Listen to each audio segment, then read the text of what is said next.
Ranged is an incredibly interesting skill to talk about as it's gone from the dumpster to the forefront over the course of EOC.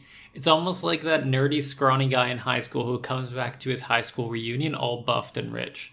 While Mage has an inherent advantage with PvM due to its style preference over mostly melee bosses, Ranged does not. In fact, it has the exact opposite. Ranged is weak to melee, which means that most bosses will shred through it if you happen to be wearing ranged-based armor, at least in comparison to if you were wearing mage-based armor. This made people even more unlikely to want to use the style in the early days of EOC. On EOC release, it was much like the others where Nex dominated the meta. Pernix was the best armor out there, and it covered all 5 of the main armor slots. In terms of weapon, it didn't really matter at this stage because Needle Strike and Dazing Shot didn't exist yet, but Xerath Bow was technically better than Chaotix because of the autos hitting harder. To round out the rest of our setup, we have the Ring of Vigor, which saved 10% of adrenaline while using an ultimate ability. The Completionist Cape was the best in slot cape. It was important to have this cape because it included the Ava's Devices effect, where about 70% of your ammo is returned to you. If you didn't have Comp Cape, you were left using the Ava's Devices, which had much lower stats. We have the Saradomin Murmur, which was the best in slot amulet on release. One thing worth mentioning is that Jagex originally implemented a system where if you change gear, your global cooldown is set to 3 seconds, so Switchgate was dead for the first couple months of EOC. I think we're ready to go on the journey from 2012 to 2020. Not even a month into EOC and we have our first update. Player-owned ports. With it came the Pocket slot and 2 new ranged-based scrimshaws. They were the Scrimshaw of Cruelty and the Scrimshaw of Ranging. The Ranging Scrimshaw gave a relatively small critical chance boost, but with the armor rebalance, critical chance boosts went away, so it was changed to what it currently does, which is a 4% accuracy boost. The Cruelty Scrimshaw gave a 6.66% damage boost. There was some nuance as to which one was the best, and it did vary based on where you went, but most people settled in as the Cruelty Scrimshaw being the better one, and as we look forward to 2020 where accuracy is nowhere near as big of an issue as it was in the past, the Cruelty Scrimshaw blows the Ranging Scrimshaw out of the water. Much like with the magic combat style, the range combat style was heavily impacted by the World Wakes quest. At the time, range was the only style without a damage boost over time ultimate, as melee had Berserk and magic had Metamorphosis. Death Swiftness is one of the most important abilities for range, as it's an ultimate ability that gives you a 50% damage increase for 30 seconds.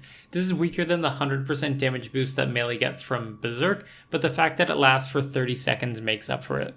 I wouldn't bother doing any high-level range content without this ability unlocked. It's that good. There is another relevant ability in Natural Instinct, which gives you double adrenaline gain for 20 seconds. This is great because you can combo it with other ultimates and thresholds to do a ton of damage in a small amount of time.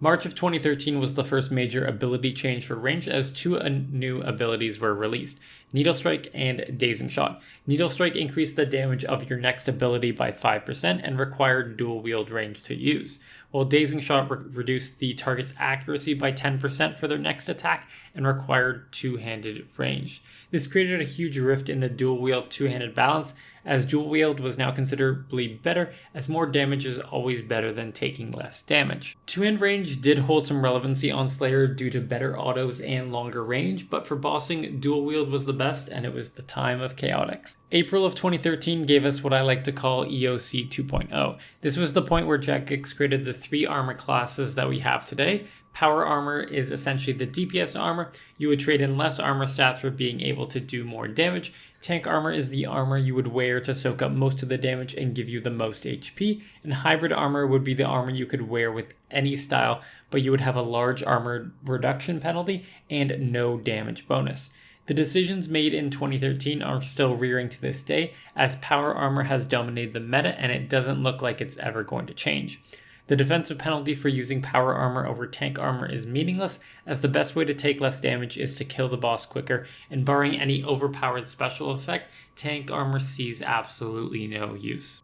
The first range-based bosses came out in June 2013, and I really like the style of the bosses. There are a total of 6 each with their own unique mechanic. For example, Primus increases damages as his HP lowers, kind of like the Barrow's brother, Darok, while Sextus' special ability is that his lightning lasts longer. They each require a key to fight. Basically, you pay to enter, and they each drop a signet, which, when you combine all 6 signets together, you get an Ascension crossbow. This was the first T90 ranged weapon, and it was dual wield. This was great because dual wield range was the best range style, and now dual wield range had the best range weapon. Also, to ensure that we kept up our T90 damage, we had to make sure that we used T90 bolts, and those new bolts were Ascension bolts. While the magic style was lucky enough to get their T90 armor with the release of Virago, rangers weren't as lucky as they had to wait 4 months after the Ascension dungeon to get their T90 power armor, Sirenic. Sirenic is not only a cool looking piece of armor, reminds me a lot of Predator, but it also boasted some great stats. To make the Sirenic armor, you needed a total of 84 Sirenic scales and 6 Algamum thread. These scales were dropped by monsters with a Slayer requirement of 78 or higher, and this brought a large increase to the high level Slayer profit per hour. The Sirenic mask, hauberk, and chaps are our new best in slot armor. To round out the end of 2013, Rise of the Six came out. This was quote-unquote hard mode Barrows, and for its time it was a very inventive boss. The rewards were plentiful for melee, giving them both new T90 power armor, now all 3 styles had it, and a T90 shield. But for ranged, we only got the T90 shield, which came the best in slot shield at the time, a Vengeful. Jumping ahead to February 2014, and we have another balance change. This one is centered around the Revolution combat mode and the ability to switch your gear without incurring a delay in your abilities. This opened up the Switchgate meta that we have today, but on release there were really only 2 switches to talk about, and they are the Ring of Vigor and the Vengeful Kite Shield. The Ring of Vigor has moved from best in slot ring to a switch ring that you would use when using your ultimate ability. For the rest of the time, you wanted to have on an imbued Archer's Ring so that you were able to do more damage. The second switch, the Vengeful Kite Shield, is a shield switch. Essentially, whenever you wanted to use a defensive ability that required a shield, you would put on the Vengeful, and then when the ability was up, you would swap back to your dual wield, preferably an offhand Ascension. Spring and summer of 2014 was big for combat updates in general, and the range combat style benefited from that. It starts with the Ascension grips in April. This was a rare drop from any of the Ascension creatures, but it only dropped on Slayer tasks to assuage people from camping them out. The grips are T90 power armor gloves, and they were better than the Pernix gloves for best in slot, but they have a downside in that the grips are degrade to dust. So after 60,000 hits, you would need to buy a new pair. With their high cost and small benefit, these were only used at the top level of bosses, and otherwise people stuck with their non-degrade to dust Pernix gloves. Next up, we have the Ancient Combat Update. This brought new combat spells and familiars for us to play with. The range spell was Shadow Tendrils. Shadow Tendrils is a hard-hitting ability which is capable of hitting the maximum of 12,000 quite easily, but it has a major downside that it hurts you when you activate it. If you max out, you can deal about 5 to 6k damage to yourself, so better be high HP when you use that. On top of that, we got the Shadow Nihil Familiar, which gives you a 5% accuracy increase while using range. This familiar was, and is to this day, used wherever accuracy is a big issue and you are using range. This was very common to see at regular Nex and Rise of the Six. The very next week, we got a new best in slot item. In the Dungeoneering update, they provided new rewards, one of which was a Chaotic Remnant. This allowed you to combine the previously best in slot necklace, the Saradomin's Murmur, with the Remnant to create the Farsight Sniper's Necklace. July of 2014 had arguably the most important update to RuneScape in the post-EOC era, the Legacy update. While its naming convention and the extra combat mode was mostly an attempt to get the players that had quit to come back, the mechanics of what it changed made EOC what it is today. The high level stuff is 138 combat formula, special attacks come back so you can use your dragon daggers and your dark bows again, style bonus replaces critical hit chance buff, and the base HP increases to 100 times the constitution level instead of 40 times. I really like the fact that they made this change, even if it might have unbalanced some things, but it was really nice that we got to see the 9900 again, as it makes it feel very RuneScapey and not just some random number like 3960 that we had. There were also some background balance changes that were much needed to make the combat feel better, but the biggest one is the style bonus change. While critical hit buff and strength bonus leads to similar DPS increases, it feels so much better to hit higher than to hit the same number more often. If you go back and watch any pre-Legacy Update EOC content, you'll see similar numbers pop up all the time, and it's just plain boring, and it feels like you have little impact on the damage you're doing. Later on in July, we got Araxxor. This boss was tough on release and had all the makings of a great RuneScape boss. One of the items dropped by Araxxor is the Araxxi's Web, which can be combined together with a spider leg to create the Noxious Longbow, a T90 two-handed range weapon. This created a dual best in slot between Ascensions and Noxious Longbow, as they both had their benefits and weaknesses. The Noxious Longbow had less single target DPS when you were engaged with the target for a long time, as you were able to fully benefit from the damage boost of Needle Strike. But for things like Slayer, the increased range and auto attack damage made it a better choice. So you can really have either one of them as the best in slot at this stage. It's just heavily dependent on what kind of content you are doing. Soul Reaper was one of my favorite updates of this entire video. It creates a purpose for killing low-level bosses, it creates a new way for players to make money, it introduced new gear into the game that was game-changing, and most of all, it was fun to do our daily Reaper tasks. With this update, there were 4 new pieces of jewelry released.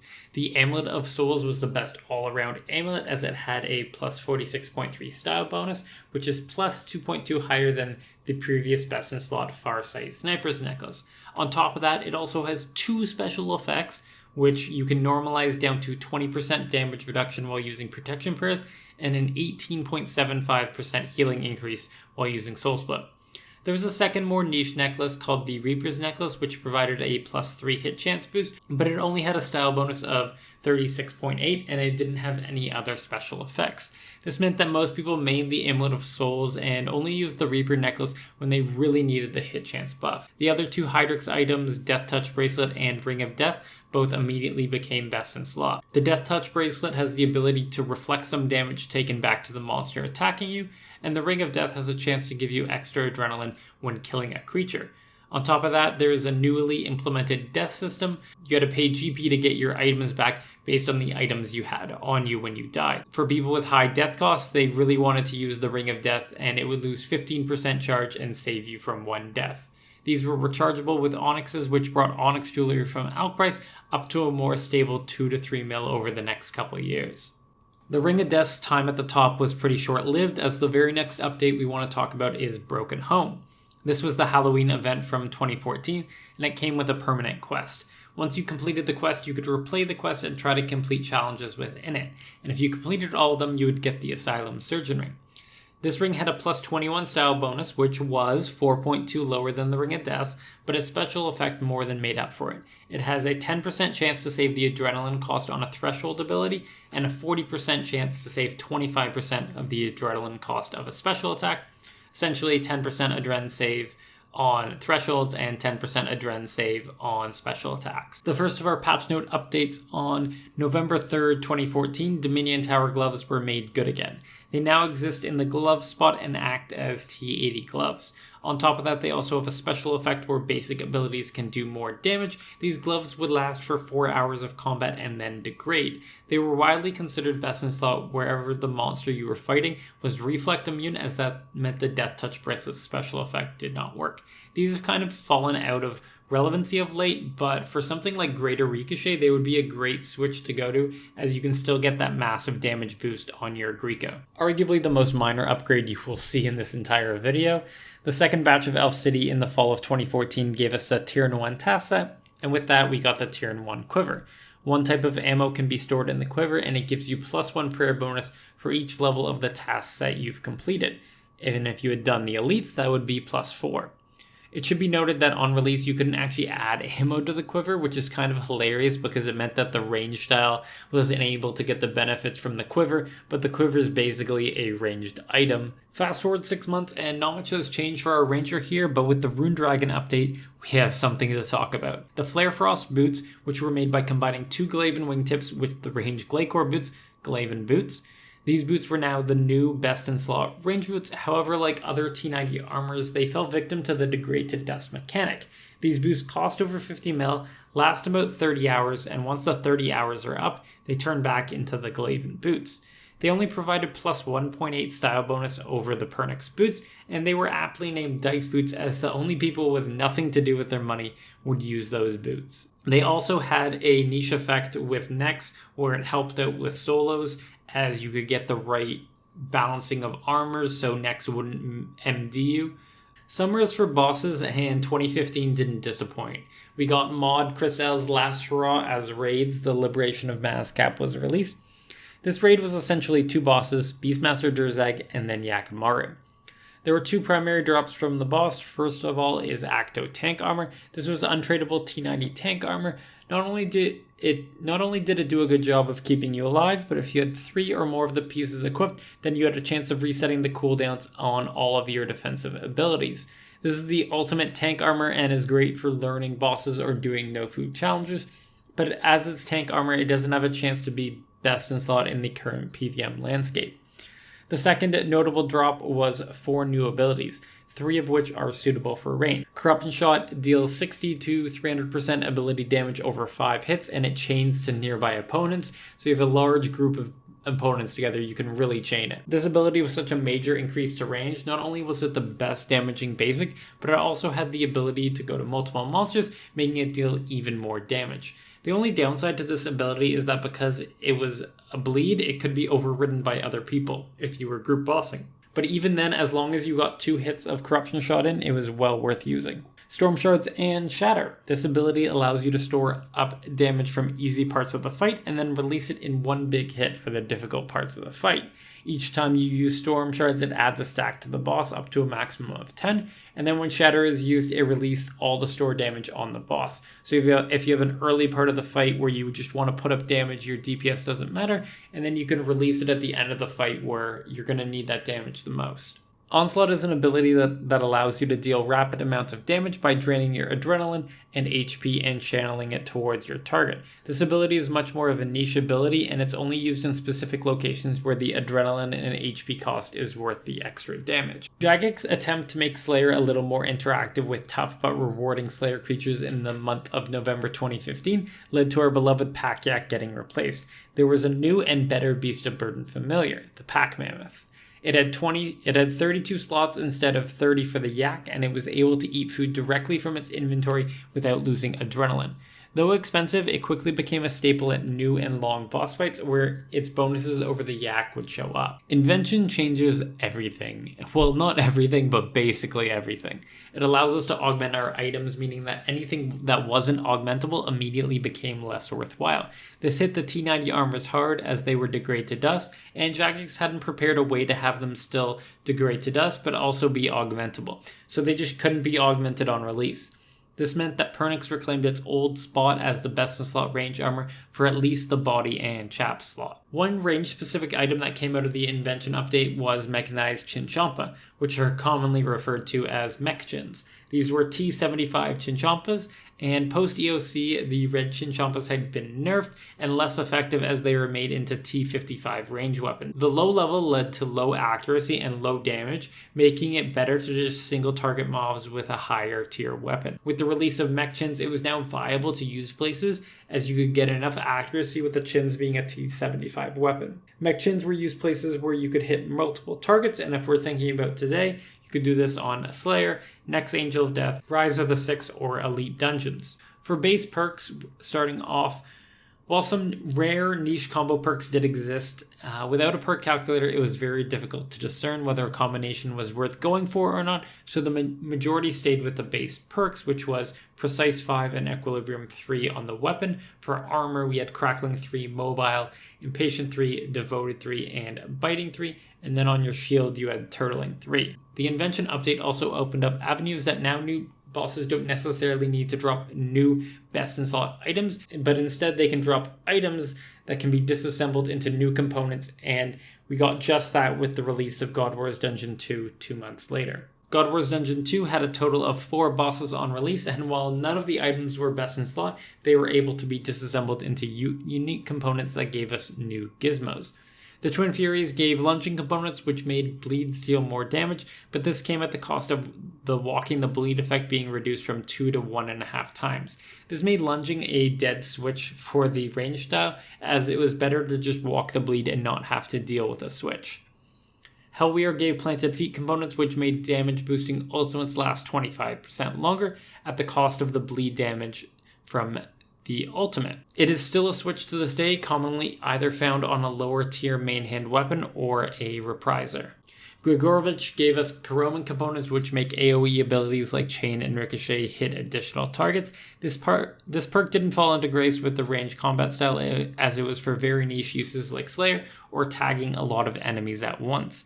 This perk came back to relevancy in late 2020 with a certain boss release, but we'll get to that when it comes out. Vindicta gave us Aftershock components which deals damage to your target in an AoE fashion every time you deal 50,000 damage. This was immediately good enough that it replaced Equilibrium 3, but not wanting to lose out on the effect of Equilibrium, it was discovered that if you combine Precise and Equilibrium into the same gizmo, you're able to get Precise 4 Equilibrium 2. As that was much better than just Precise 5 by itself. Pernix's time at the top was much quicker this time, as in June 2016, Jagex released the ability to augment T90 armors, which meant that Sirenic is now the best in slot ranged armor again.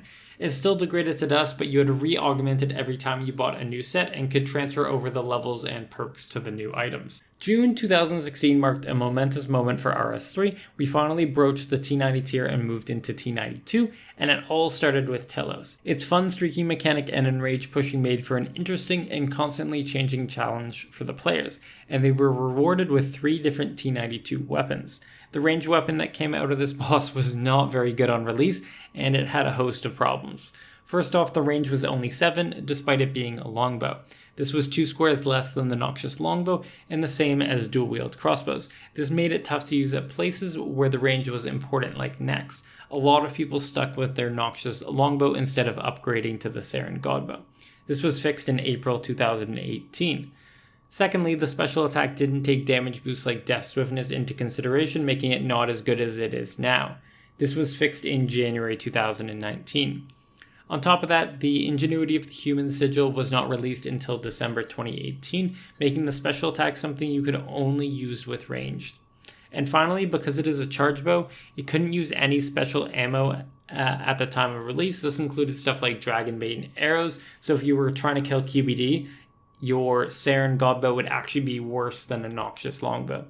This was fixed in April 2019, where if you had special ammo in your ammo slot, it then used it instead of acting like a charge bow. As you can see, the Saren Godbow has had a lot of post-update patches that brought it from the worst T92 in 2016 to the best Telos weapon in 2020. In the fall of 2016, we were given 2 more new Invention perks. Faceted components gave us Enhanced Devoted 3. This takes up both perk slots on the gizmo, but it acts as a 25% damage reduction when using protection prayers.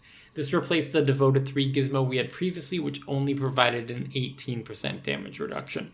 Clockwork components gave us the Flanking perk. It made stuns very powerful when used behind the boss, as a threshold stun could do up to 290% ability damage with Flanking 3 on your weapon, though you did lose the stunning nature of the ability. As it was a perk that only affected one ability, it was commonly used as a switch on another offhand, preferably a dyed Ascension crossbow, but if you weren't super rich, it was pretty common to see on an offhand chaotic crossbow or offhand glaive. To round out 2016, we have one last upgrade, and it's some special range gauntlets. The Children of Maw quest gave us a new post-quest Slayer creature to kill, Nightmares, which drop the Nightmare gauntlets. These dramatically increased the potency of the ability Snipe. Its base features was that you were now able to move while casting Snipe, which was one of the pain points of using the ability, as if you had to dodge a mechanic, you essentially just lost a ton of damage on your target. On top of that, they also gave a plus 25% hit chance buff to Snipe, which is just insane. It basically means that if you have a reasonable weapon, no matter what boss you're at, you're never going to miss with Snipe. There was also an unintended side effect with these gauntlets that if you had ability queuing on, you were able to fire off Snipe in 3 ticks instead of the regular 4, making it that much of a better ability. This has since been patched out of the game, but it lasted for quite a while. The Angel of Death boss release was the beginning of what I like to call the modern era of EOC, where DPS is king and nothing else matters. It came with T92 dual-wield magic weapons, but we don't care about that because this is the ranged video and not the mage video. The other drop was a Praisal Codex, which gave a better version of Anguish, Desolation. It was a 4% DPS increase over Anguish with no downsides apart from higher prayer drain. This item is so important that even 4 years later, the codexes still sit around 750 mil. Shattered Worlds did its best to restore the balance between dual wield and two-hand range. Because DPS is king, the style that does the most will be the one that's used the most. From the rewards shop, you could buy the greater dazing shot ability. It had the same base damage and effects of regular dazing shot, but it also placed a puncture stack on the target, and each stack of puncture increased the bleed damage taken after using dazing shot. This capped out at a total of 58 to 72% ability damage with 10 stacks on it. There was also a threshold that you unlock with it at the same time called Salt the Wound. This ability damage varied based on the amount of puncture stacks on the target. With 0 stacks, it was a fairly weak ability with 37.6% to 188% ability damage, but with 10 stacks on it, it basically did double damage as it went from 73.6% to 368% ability damage. This threshold is viable to use in a DPS rotation when the stacks are at 6 or above, and its short cooldown makes it that much better. To maintain puncture stacks, you needed to hit the target with either a greater dazing shot or Salt the Wound ability every 9 seconds. This made it very hard to maintain at bosses because they often have mechanics where you can't attack them for a set period of time, which then clears out the stacks. As the stacks are global, it's very good to use in group encounters as they can rapidly climb up to 10, even if they clear every once in a while. Yakamaru and Beastmaster Durzeg are the two most common places to see 10 stacks, and you should be spamming the Salt the Wound ability there. Coming with the Menaphos update was the newly introduced Sigil slot. This was basically a second pocket slot item, but its idea was that it would be an active that you would choose when you want the effect to happen. It had a lot of potentials, but the sigils were deemed too expensive to use at a majority of the content, and was only used at the top bosses. The best sigil on release was the Limitless sigil, which allowed you to use thresholds below 50% adrenaline, meaning that when you ultimate without an adrenaline pot, you can still do a similar rotation as if you had an adrenaline pot. Eventually, the sigil slot was removed and the sigils were turned into abilities that didn't consume charges but were more expensive to make. This was a great decision as it went from a niche top-level item to something everyone can try to unlock. The Lost Grove is arguably the best looking place in the game, and it set the stage for a future boss, but for now it was home to 3 Slayer creatures: Moss Golems, Bulbous Crawlers, and Vine Crawlers. They dropped new hybrid gloves that was very powerful, Cinderbane gloves. They had the base offensive stats of Bandos, Armadillo, and Subjugation gloves combined, but also had a special effect that heavily increased the amount of damage you could deal with poison. There were now 3 high-level gloves that could be used with range: the Cinderbanes, the Nightmare Gauntlets, and the Death Touch Bracelet. Which one you brought was heavily dependent on who you were fighting. If it took poison damage and you had a high hit chance, you brought Cinderbanes. If your hit chance was low and it couldn't take poison damage, you brought Nightmare Gauntlets. If your hit chance was high and it couldn't take poison damage, you would bring the Death Touch Bracelet. This balance of the 3 simultaneous best assault was great, as you had a little bit of variety on what gear you were using. January of 2018 is the first big step of range's return to relevancy. This is a 4-step process that took a couple of years to finish, but the first one is Bakriminel bolts. These are very, very powerful bolts. They not only do as much damage as your weapon allows. For example, if you were using a T80 weapon like a Royal Crossbow, they would do T80 damage. But if you had a T90 weapon like Ascension crossbows, they would do T90 damage. But they also have special effects associated with them. These effects are identical to the effects of old enchanted bolts, so Onyx Bolts E and Onyx Bakriminel Bolts E have the same special effect. This led to a large increase of DPS as you could get both the effects of the bolt and the maximum damage you could out of your weapon. There are 4 main bolts that people use, and we're going to go from lowest gem to highest gem. Rubies. These bolts have a 5% chance to activate, which when activated replaces your damage with a big hit, usually 12,000 damage. The damage dealt is based on the target's remaining HP percentage, so once they get low HP, the activation damage starts to get lower and lower, and eventually it will be less damage than your original hit. So you want to make sure that you're swapping off of these once a monster gets to about half HP. Diamond. These bolts have a 5% chance to activate, which when activated gives you 100% accuracy on your next hit and deals up to 15% more. This is really useful places where you have a low hit chance and can increase your DPS there. Onyx. These bolts have a 10% chance to activate, and when they do, the hit deals 25% more damage to the target and heals the user for the extra damage done. These bolts are great to camp in situations where you need or want the extra HP. I've used that with tanking Solak, where I just camp Onyx bolts for when I'm ranging, and that way I'm able to maintain my HP that much better. Hydrix. These bolts have a 10% chance to activate. This instantly gives the player 10% and an additional 1% extra adrenaline for all basic abilities for 15 seconds. Multiple hitting abilities like Ricochet and Rapid Fire can trigger the effect on each individual hit. It should be noted that the Elite Seer's Diary gives a 20% increase to the chance of activation. So if you had the task set done, Onyx bolts would go from 10% activation to 12%. These are expensive to use as each activation of a special effect consumes 1 bolt, and the bolts range in price from 3k to 25k each. It seems weird to get a new best in slot from clues, but that's exactly what happened with the release of Master Clues in February of 2018. Master Clues gave us Soul and Reaper ornament kits, which increased the stats of the amulet by +2 on the style bonus. A very small upgrade, but when it's something permanent, players will pay for it. I really like this update as it gave life to clues beyond getting super rare dies and fortunate components, as the ornament kits were not that rare, but still worth a good amount of GP. Solak, the most recent big group boss to be released, had an immediate impact on range with T92 crossbows being released. This gave ranged a better competitive advantage as the Bakriminel bolts from a couple months ago were now usable with a T92 weapon. On top of that, they had a passive effect where each crossbow had a 25% chance to save a bolt upon the effect activation. So if you were dual wielding these blightbound crossbows, you essentially cut your bolt cost in half. On top of that, Solak also dropped the Araxxor's Grimoire, which was buffed on July 30th, 2018. It became a nice to have for range, but its cost made it tough to use outside of Solak. It has 2 special effects when activated. It gives you a 12% critical chance buff, and it increases the maximum hit on criticals to 15k instead of the base 12k. The increase in the maximum hit cap is not as big a deal for range, as only a couple abilities has the potential to hit above 12k. This meant it was mostly about the 12% critical hit buff, which depending on your perks is about a 7 to 8% DPS increase. The current best in slot pocket slot gave a 6.66% DPS increase, but cost a lot less to use, so most stayed with the Cruelty Scrimshaw. The first elite dungeon, the Temple of Animishi, was released in June 2018, and with it came the T92 armor. Assuming it was augmented and leveled up to 20, it was the best in slot ranged armor, as it had +5 style bonus and +72 armor over the regular Sirenic set.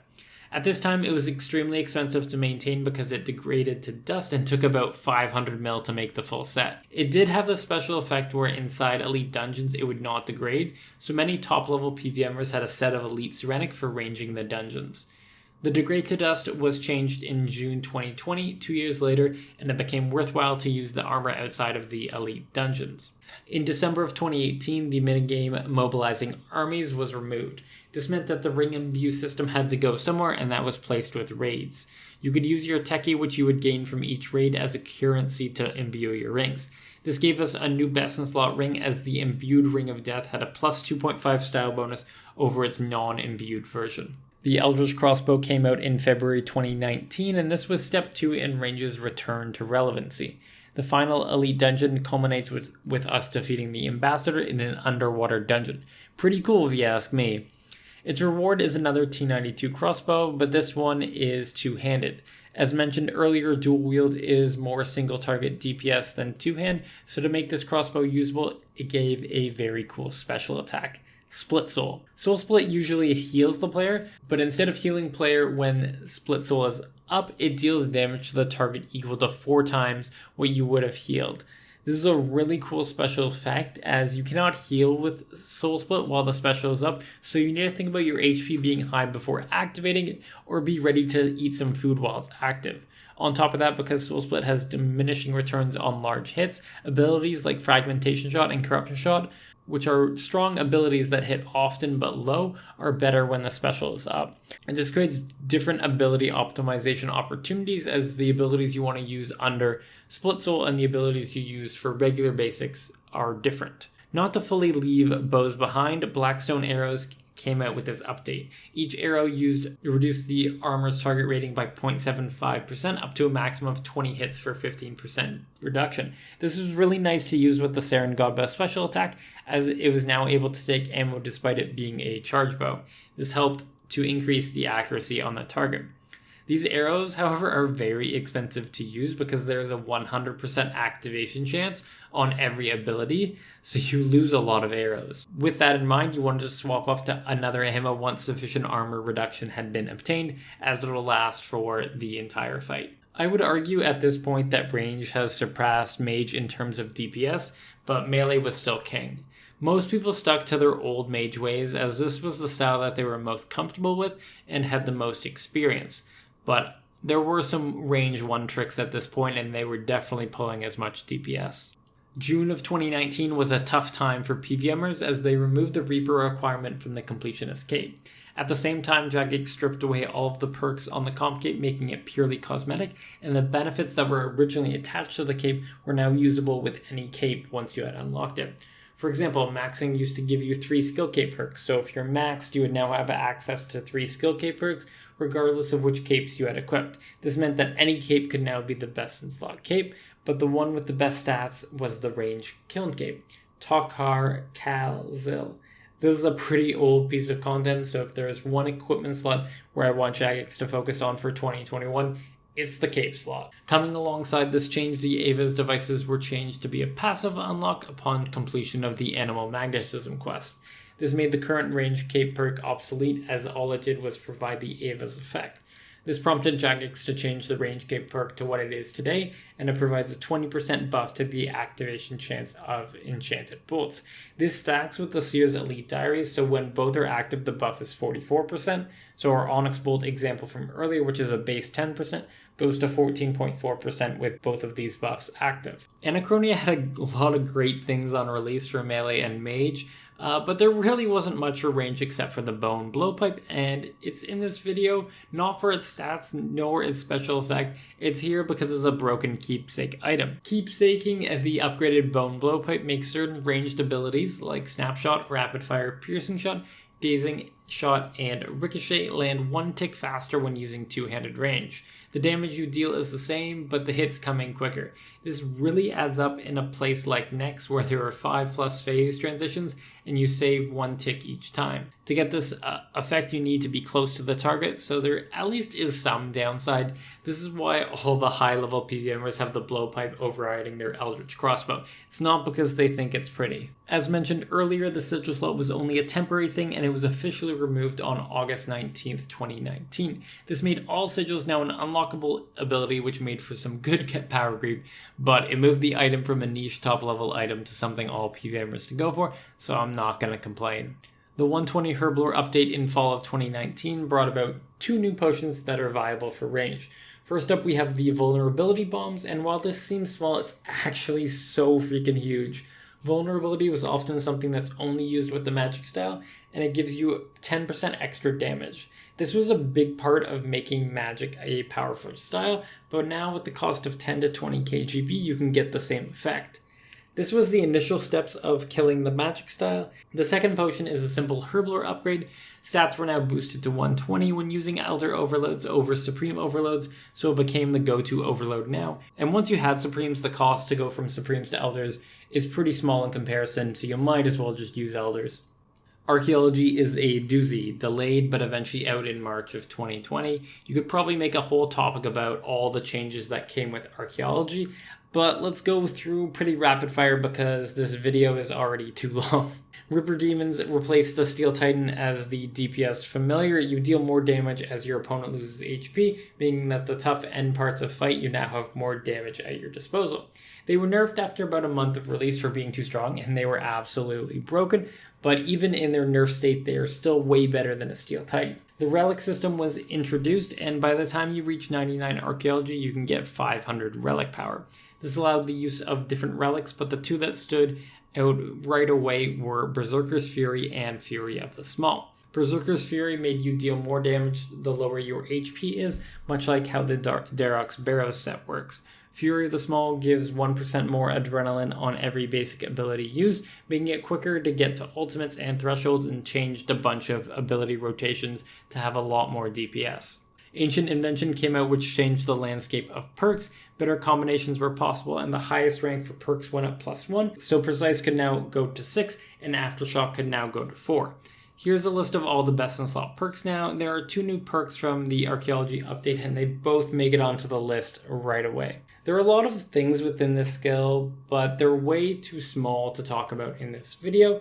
And when it comes to the main Archaeology updates as it relates to range, there really wasn't much beyond this. As the pandemic worsened throughout 2020, there was a lull in updates, and the next meta-changing one was in August with the Essence of Finality release. The Amulet of Souls had been best in slot for almost 5 years now, and it was time for a change. The EOF combined the powers of the Amulet of Souls and Reaper Necklace together, granting both effects at the same time. No more deciding between a higher hit chance or better survivability. On top of that, it had plus 9.7 style bonus over the old Amulet of Souls. Its final and most powerful effect is that you can store the special attack of another weapon in it, meaning that you can activate that special attack with the T92 weapon, making them more viable in DPS rotations. Suddenly, you could dark bow spec with an Eldritch crossbow. This was the third step of Range's return to relevancy. Range was by far the style that benefited the most from the Essence of Finality update, as it had a plethora of special attack weapons, and with Hydrix Bakriminel bolts, the ability to generate copious amounts of adrenaline from nowhere was possible. The special attacks that were commonly stored in amulets were Dark Bow. It costs 65% adrenaline, but it gives off 2 massive hits. This is especially good in an amulet because it allows you to use the ability with the mechanized Chinchampas, meaning Rise of the Six and Angel of Death minions are now a joke in comparison to what it was before. The Eldritch crossbow could also be stored in the amulet. While it is a T92 weapon, putting the Eldritch into an amulet gives you the ability to use it with dual wield weapons, specifically blightbound crossbows, and as we know, dual wield better than two-hand in terms of DPS. Though the lack of range has some negative impacts on places like Nex or Kiln where you want to have the 9 range for the Eldritch, so make sure you don't necessarily need that when you plop your 3-bill weapon into an amulet. The Saren Godbow could also be added into an amulet. While again it's a T92 weapon, putting the SGB into an amulet gives you the ability to use it with a crossbow, meaning that Bakriminel bolt effects can be used with it, increasing the damage of the special attack with either Onyx bolts or Ruby bolts, or you could get more adrenaline back from it if the Hydrix ability happens to proc. And we've now gotten to our final update of the video, Raksha.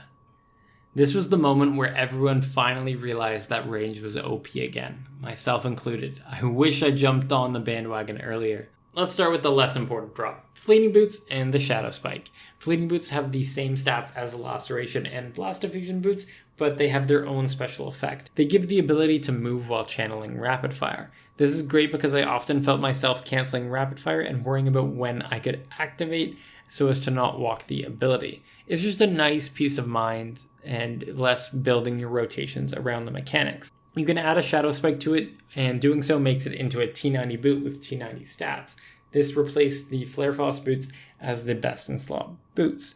Now let's talk about what you've probably been waiting the whole video for. Greater Ricochet. I did a breakdown in its own separate video, which I'll put a card here too in the top right. So we'll keep this quick, and if you want to get more in depth on the ability, go watch that video. Greater Ricochet takes the hits that would have hit other targets and reflects it back on the main target with reduced damage. So if I have a target I use Greater Ricochet on, it will take 20 to 100% ability damage from the initial hit, and X amounts of 10 to 50% ability damage, where X is the amount of extra Ricochet hits. This can be comboed with Chroming 4 to add 4 extra hits on top of the base 2 hits, which means you get a 20 to 100% ability damage, then 6 extra hits of 10 to 50% ability damage, meaning in total that it's an 80 to 400% ability damage ability. Not only is that the best basic in the game by far, but because it's 7 small hits going together, it combos with both the Eldritch special attack, which loves often small hits more, and Bakriminel bolts. Yes, each hit can activate Bakriminel bolts by themselves, and it's very possible to go from 0 to 100% in one Greater Ricochet. Yeah, it's broken, and I love it. We've come to the end of 2020, it's over, and we're looking into 2021.